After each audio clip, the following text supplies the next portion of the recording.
Hello and welcome to Cosmological Arguments. I'm your host, John Bannan. The prime mover argument.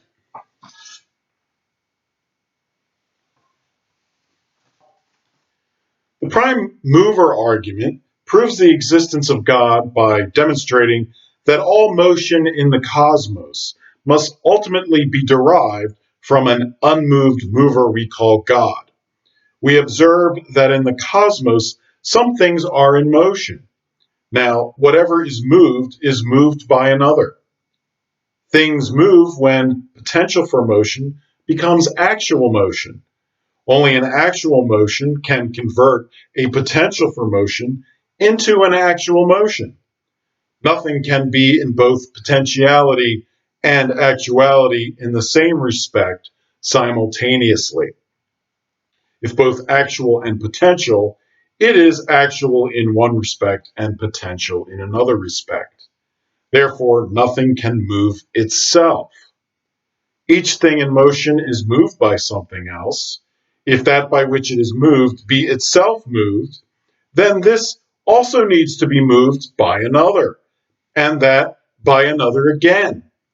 But this cannot go on to infinity, because then there would be no first mover. Without a first mover, there would be no movement at all, because all subsequent movers move only in so much as they are moved by the first mover. For example, the staff moves only because it is moved by the hand. Therefore, it is necessary to arrive at a first mover moved by no other, and this we call God. The prime mover argument is about the movement of change, the motion of change that we observe in the cosmos. We observe that things move from an actual state to a potential state, which then becomes an actual state, which then moves to a potential state, which then becomes an actual state. And this series continues. It's that change is constant in the cosmos. Things are constantly changing. So there's this motion of constant change where an actualization turns into what was a potentiality, becomes a new actualization. And then that actualization moves towards another potentiality, which then becomes an actualization.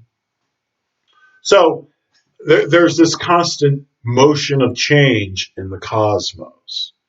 However, this stream of change, this motion of change, has to have a beginning or a first mover, an unmoved mover, in order for it to exist. Because if it didn't have a first mover, none of the subsequent motion or change would happen. It derives its existence from that first mover, the prime mover. And if it didn't exist, the motion itself wouldn't exist. There would be no change in the cosmos. So this prime mover or unmoved mover, unlike the motion of change, cannot itself be something that changes.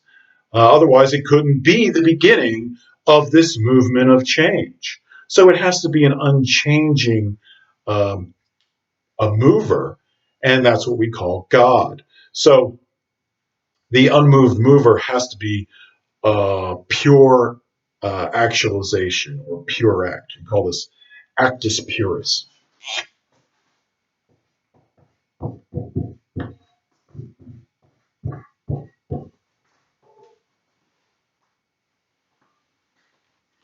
So the unmoved mover or God would be actus purus or pure act. There's no potentiality in God. God cannot change.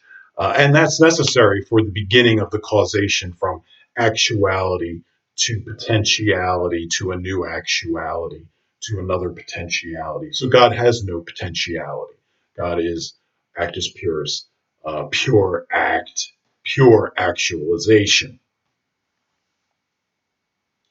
Um, if you want to use a symbol for the prime mover argument, I would use this symbol.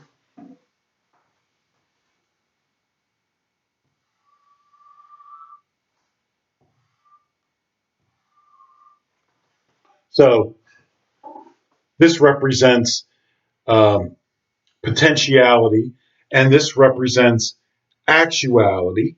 And you're moving from potentiality to the actualization of that potentiality. And that movement is shown by this.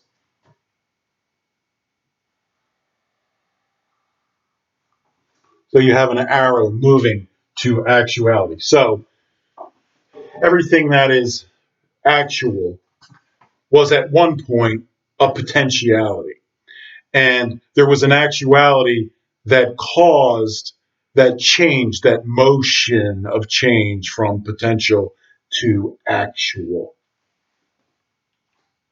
Um, I hope you learned something. Take care.